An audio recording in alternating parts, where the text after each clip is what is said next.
Mhm. Thank you. Thanks so We much don't for have letting to me say know. thank you every time. It's going to get old real fast if we are always commenting on the Zoom voice. It's just like a reflex. I know. Oh my gosh. I do often talk to like digital voices or like inanimate objects as if they're people. Like I have thanked vending machines more times than I can count. Yes. Yeah, and I mean, like with things like Alexa and Siri, like you're kind of supposed to interact with them. Yeah, So it's rude not to. it's kind of like programmed into us at this point, but yeah, we can interact with AI voices. But my biggest failing is that I will narrate my actions because I'm so used to teaching on video. Anyway. Yes, hello, and now listener. I am taking a sip of tea. Thank you. Hello there, listeners and viewers, because we have both now. Oh, yeah. Maybe. Hello. Maybe. If anyone's even watching us on YouTube, I don't know how successful that's going to be. We'll see. Hello. Hello. Part four. You made it. You made it you through made your it. November. We made it. We made it. We are almost. We're about 45 minutes away. And we are at this point in our lives not even tiptoeing into the holidays. We are full holiday. We are full Mariah Carey at this point. So please, ready to go. Please take care of yourselves. If you are a holiday person, wonderful. If you're not, that's okay. Like you're really getting smacked by jolly joy, like everything has to be happy. You don't have to be. It's okay. Yeah. That's my plug for you and your health. It's okay. Yes. Thank you. Yes. Well, something that I think a big reason why a lot of people are averse to holidays, one could say, is families. Yeah.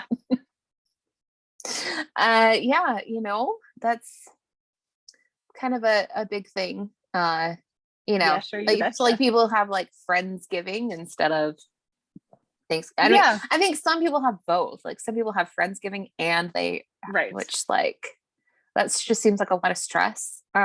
Especially like right now in the world, if you're like not feeling comfy traveling or like you're kind of stuck in a different state that didn't feel far away, but now it kind of does. Like, it's a whole different landscape.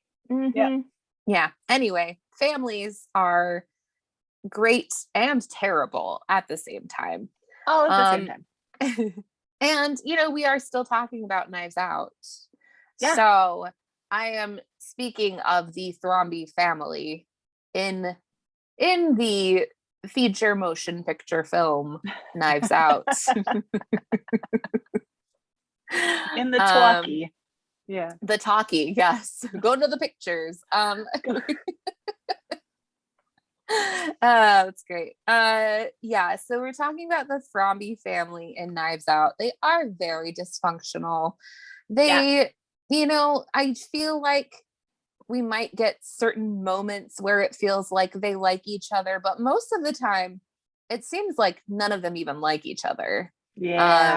Which, is very true to life for some people. Like families that don't like each other. What is the is it a Tolstoy quote about from Anna Karenina about like happy families are all happy in the same way, but unhappy families are all different. Yeah. I think that's what it is. And I could look it up. I have a Google machine right in front of me. There's the quote in Gilmore Girls too, where Luke butchers is it or trying whatever. to quote Anna Karenina, and he doesn't quite. Cut much like I just did. That's one of my favorite episodes. Oh my gosh! Anyway, that's great. Yeah. And is that the one where like Emily is like trying to plan Lorelai's wedding, and she's like, it would be a Russian winter theme with like a sleigh ride in the snow. Is that? I think it's the one where Richard's in the hospital. And so that's right. Yeah, which is a Christmas episode.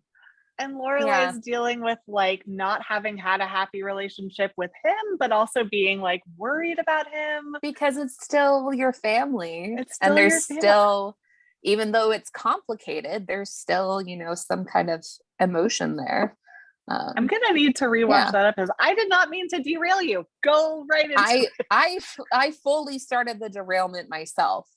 If this was the Orient Express, we would be off the rails. We'd be off the rails.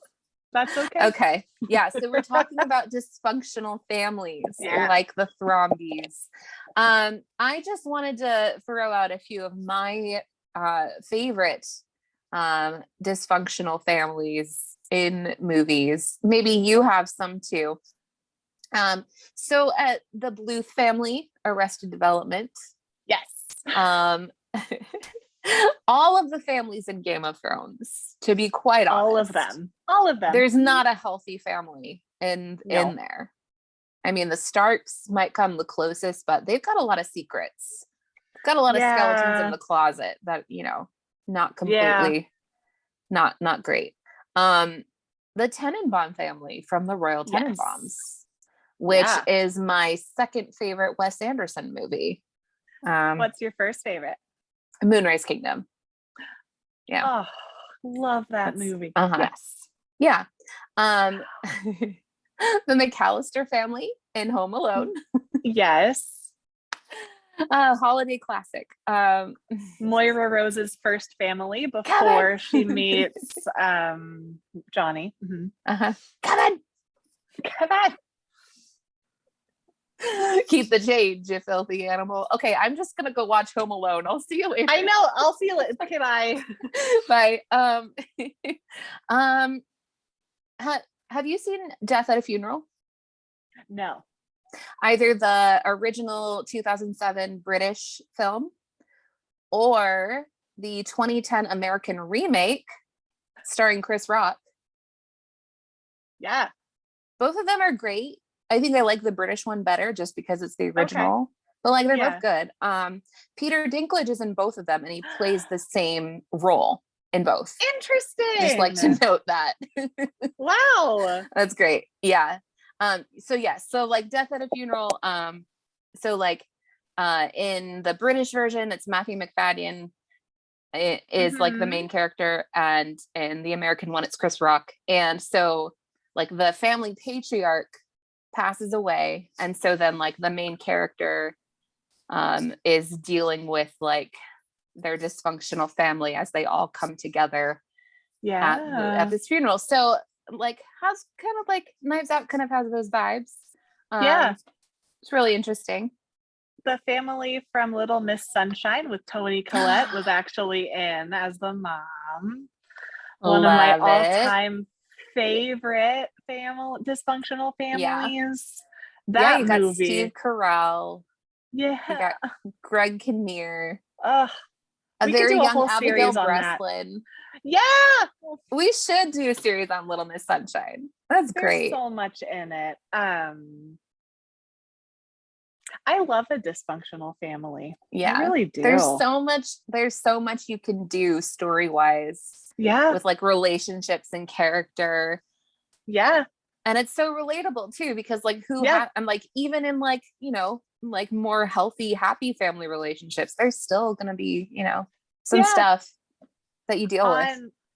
On the Broadway side of things, we have Next to Normal and August Osage County, which do a really nice job of exploring the dysfunction. Yeah. The Gilmores. The freaking Gilmore Girls. We started this episode out talking about Gilmore Girls, and we thought it was a tangent, but it wasn't. It's related. But it wasn't. No. It's related. Because the Gilmores are kind of a dysfunctional family. They kind of are. They are. Yeah. Oh gosh. And which then I think also. Oh, go on. Oh, just if you need proof that they're dysfunctional, it's Rory as she gets into her 20s. Like they messed her up. They really did. They really messed up Rory. Really messed her up. Anyway. Yeah. It's like she gets the worst of both the Gilmore privilege and the Lorelai free spirit. That like she gets the worst of both. Yeah. Oh, Rory. God love you. Yeah. And then also I wanted to talk a little bit about the Roy family from Succession. I think because you know, we see like I think there's a lot of similarities between Succession and Knives Out. Like they're both explorations of class and privilege.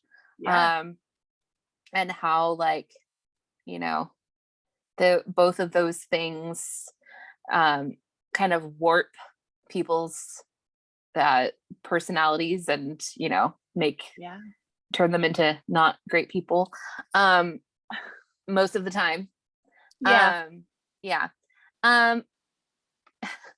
We said this is going to be a fun episode. So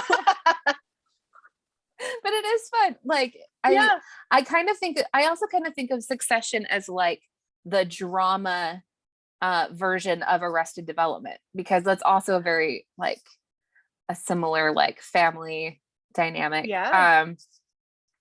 So I had this whole thing that I was going to go into, like comparing Knives Out characters to Succession characters, like matching them up with each other. But as I commented to you, Erin, I realized that if you haven't seen Succession, this isn't really going to land.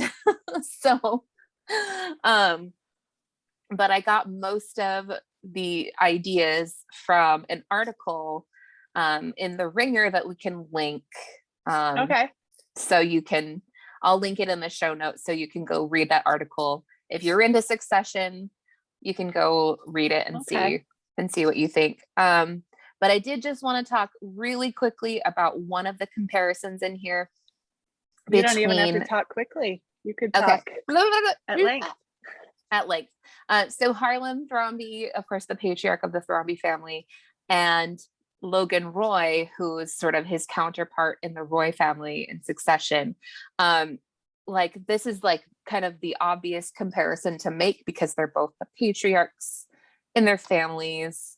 But like that's kind of where the comparison ends. I think that these characters are actually very different because so like Logan Roy is like alive still for most of Succession, and he's like trying to manipulate his children, and he's also like very clearly has very clearly been deeply damaged by the privilege that he has, whereas with Harlan we don't see very much of Harlan in Knives Out, but I don't feel like you can say the same of him.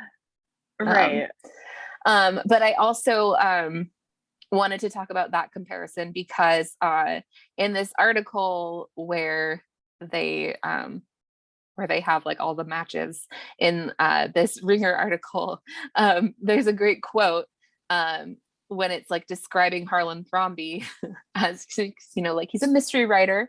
And the article says, we get the impression he's like James Patterson levels of popular, but unlike James Patterson, actually good at writing. And I just, you know, you gotta love a James Patterson dig. Yeah, absolutely. Because, you know, have you heard the theory that like all writers are actually just James Patterson in a trench coat? That's oh no. That's my friend Summer has this theory. She talks about it on her TikTok. Go check it out. Oh no. Yeah. So we'll link this article. You can go read it. If you are a fan of Succession, I think you'll get a kick out of it. And if you're not, then maybe it'll convince you to watch Succession. I don't know. Yeah. But I also like specifically about the Thrombey family, I wanted to I don't know if you follow Jamie Lee Curtis on Instagram, I think I just started because I realized I wasn't. She's a delight. Yeah. Back in April of this year, when the Knives Out sequel was announced, she did a post. I think it was just like a set photo of her and some of the other cast members. But in her caption, she said, "To clear up any rumors, the Thromby family is in family counseling." And the therapist suggested they stay away from Benoit Blanc in the future. Linda was fine as she kicked her loafer-wearing prick of a husband to the curb. Yeah. The rest of them are hustling. Ransom is apparently in the knitting sweater business. So you have that great sweater. A new skill he picked up in the slammer. Joni has some vaginal scented bath bomb. Yeah, she does. I wonder if it prevents UTIs, because bath bombs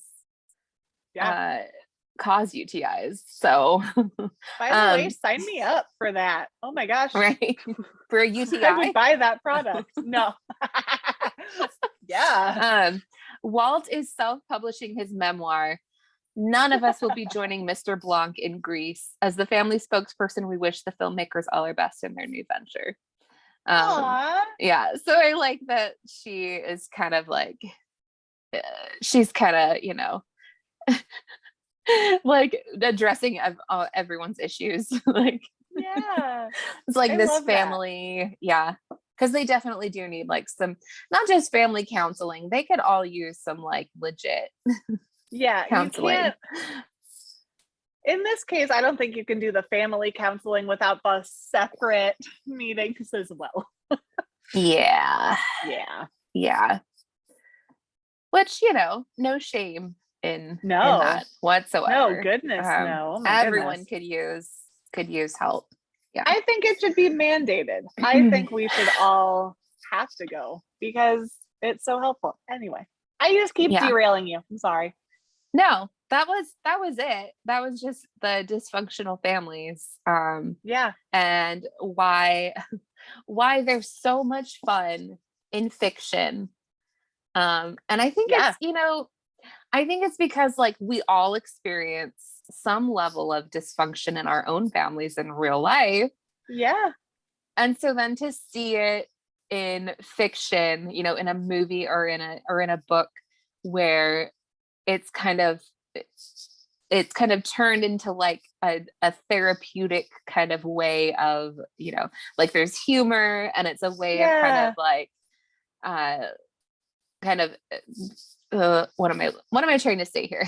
You know what I'm trying to say, right? Yeah, it's like a relatable entry point, and it's also I think it's a nice way to see how you might be contributing unintentionally or intentionally, like to watch a movie and say like, oh, I said something like that. Oh, so they might have taken it this way. Like it's just helpful to kind of take a step back. I don't know what this is, but it was Thriller. It was Thriller. To kind of take a step back, because when you're in a conflict in your family, you might not be able to see like that the words you said were hurtful. So I think it's nice to kind of use media that way too. Yeah. Sometimes. Yeah. So I wonder if in the Knives Out sequel, if we'll get another family, or if it'll be like a group of strangers or a group of friends or whatever. 9 Perfect Strangers. Maybe it's already out. Maybe 9 Perfect Strangers is. I still need to watch that.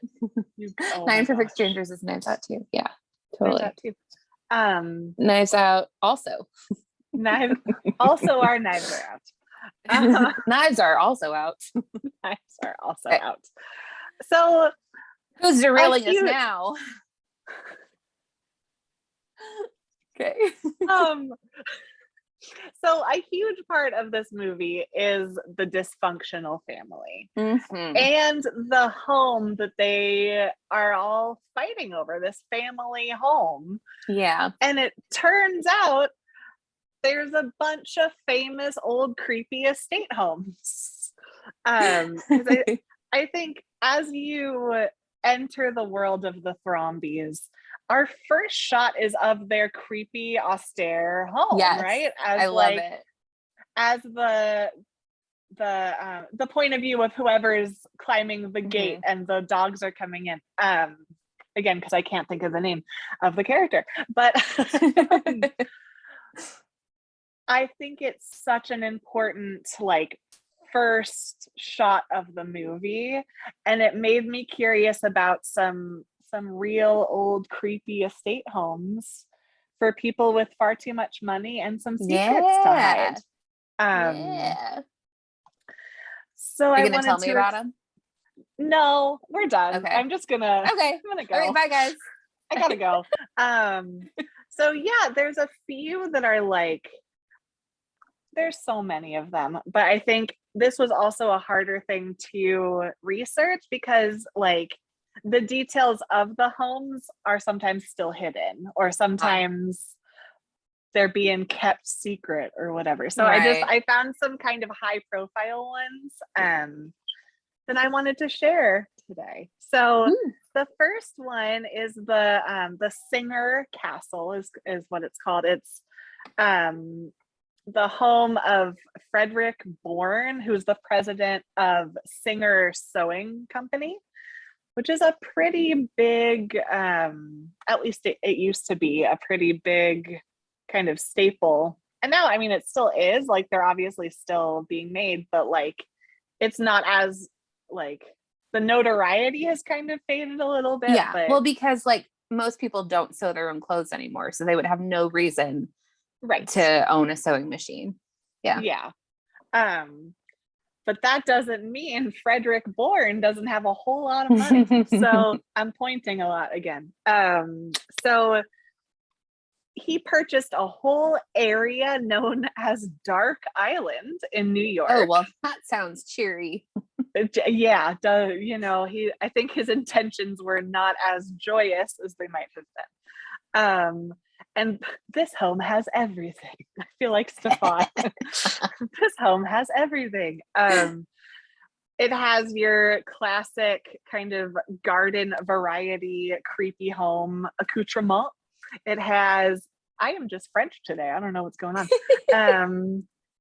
I note here that it has, your hidden staircases. It has paintings where like you can spy on someone from like, I couldn't find whether this was a scenario like in Cabin in the Woods where there's the creepy painting that's hiding like the like, wasn't that in window? Ready or Not, they have like a hidden like little like, I don't know if it's in a painting, but there's like a hidden little like looky-loo hole thing. Looky-loo. Yes, absolutely. Well, that movie, oh my goodness. We should have talked more about Ready or Not. That's a great, so good. That's a great counterpoint to Knives Out. Yeah. But anyway, go on. The end of Ready or Not is so much campier. And I know, I love it. I love it so much. Her last line in that movie is like a punchline of a joke. So the whole point of that movie is just to be like a knock knock joke. But anyway, it's really good. Also starring someone from 9 Perfect Strangers. So you have to go watch it. So you got your hidden staircases, you got your creepy paintings where you can kind of spy on people, and you also have those like rooms where you have to hit just the right like place on like panel on the wall, or the like select the right book, and then it turns into like a whole secret room or secret area.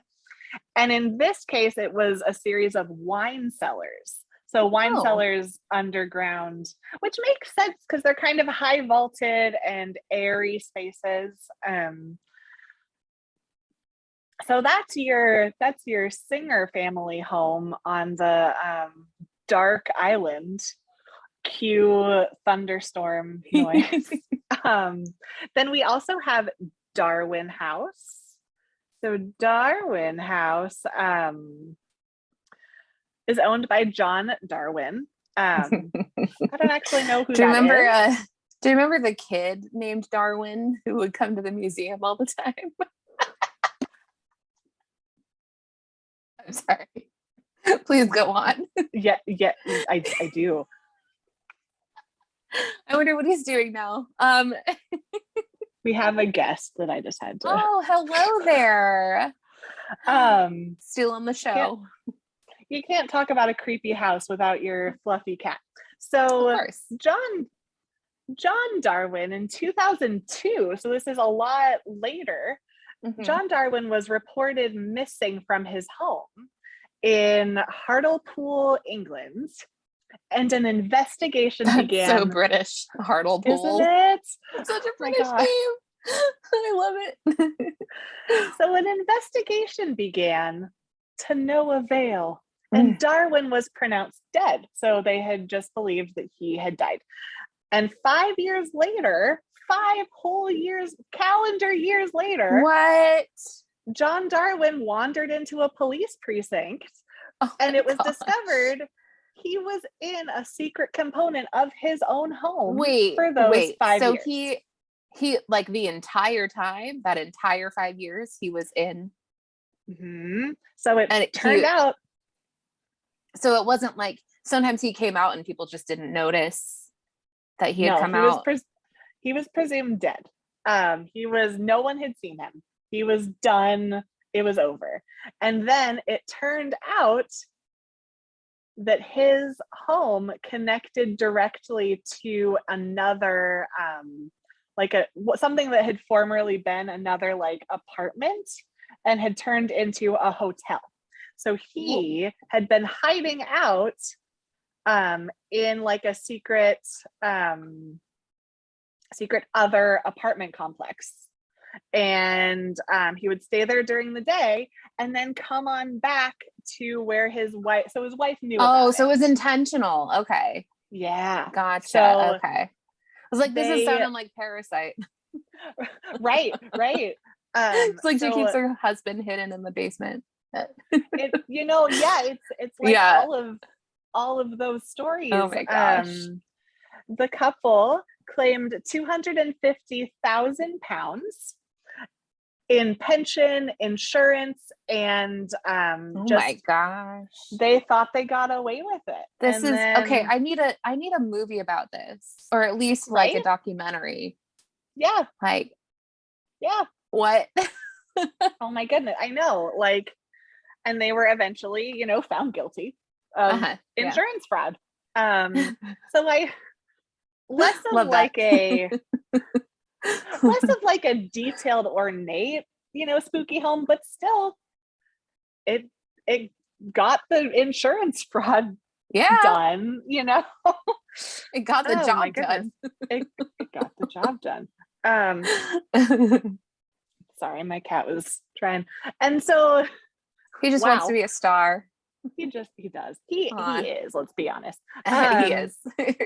And then a little bit sillier. So that one was kind of the big, like, oh my goodness. And then a little bit sillier is the Winchester Mystery Home. So I don't know if that's silly. It's got some pretty dark history. Oh wait, no, it's not at all. I was thinking of a different one that I didn't put in here. Okay. Not silly at all. I was thinking one that didn't get into my notes. No. So this one's actually the darkest. Yeah. So Sarah Winchester is the heiress to the Winchester Repeating Arms Company, and she began to believe she was being haunted by people who had been killed by her arms, by the things that she made her fortune off of. Which honestly, again, that could be a movie too. Like these. Yeah. I think there is actually a movie about the Winchester Mystery House. Is there? Okay. I think so. I want to say there is. I don't know what it's called, but I want to seek that out, because like just that alone is so like fascinating to me. So she was told by a medium that if she ever stopped production on her home, if she ever stopped adding things, that the ghosts would succeed in ending her life. So she never stopped building her house. She has secret passageways. She has twisting hallways. Oh, are you still there? Yeah, I'm here. Oh, my phone did something weird, I think. It's fine. So it has chimneys that stop before reaching the roof. And there are passageways that like have still not been found, it's suggested. There's like staircases that lead to nowhere. Yeah. There's like rooms within rooms and like doors that open to nothing. Yeah. Yeah. Really interesting. Really Fun interesting. fact, the Winchester Mystery House is in San Jose, California, which is where my boyfriend's family lives. And every time we go down there to visit them, we talk about maybe visiting the Winchester Mystery House, but then we remember it's very expensive to tour the Winchester Mystery House, and we don't do it. Maybe one of these days when I'm feeling rich, we'll tour. Right. Like, it would be fascinating to see. And like, yeah, it is just interesting to think about kind of how we get our riches, right? And how like what had to happen for her family to succeed. You know, it's just fascinating. It kind of reminds me of the guilt monster that we were talking about in our Halloween episode, the Turkish guilt demon. That like guilt specifically. And I think it's kind of the darker side of what we see with the Thrombeys family in Knives Out. How like they have achieved this fortune, but like, at what cost to countless people. And I think kind of not the mystery home, but like these old homes with a bunch of different like staircases and secrets. It's like an outpouring of the guilt of a lot of these really, really privileged families. Like it kind of like symbolizes the knowledge that your privilege was built off of someone else, like it's right. Yeah. This is the fun episode.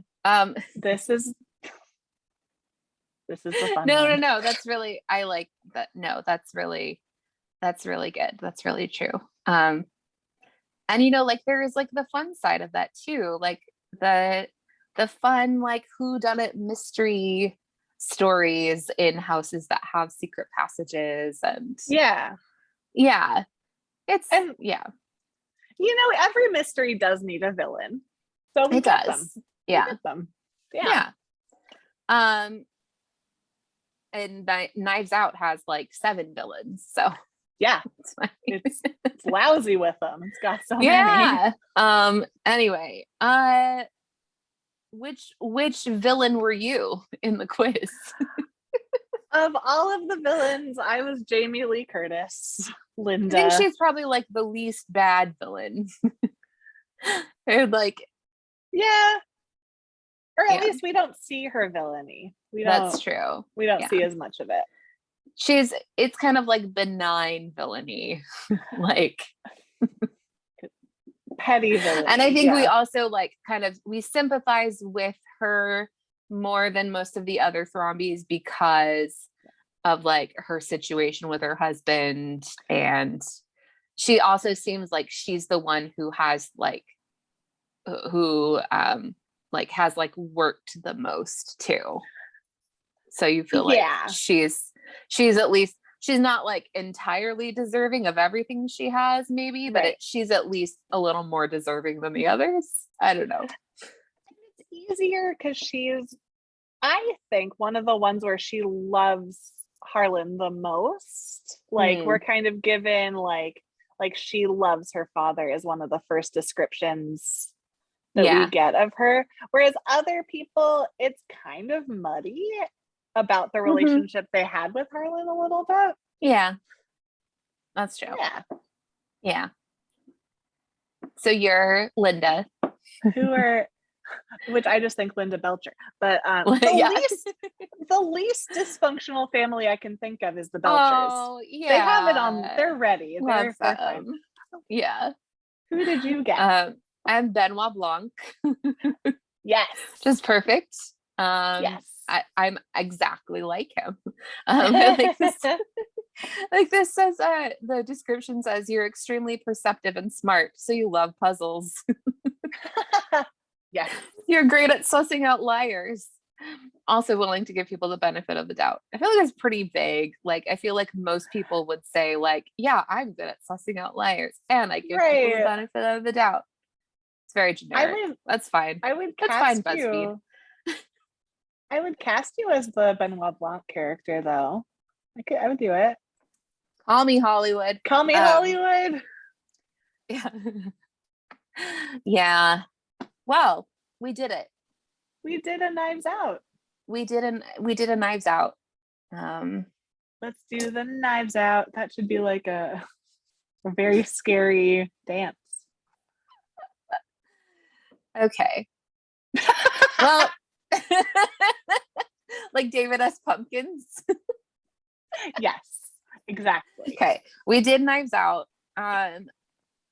What are we talking about next month in December?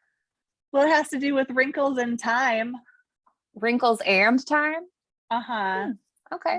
That might impact each other in a myriad of ways. Does it have to do with theoretical physics in a children's book? Sure does. Love it.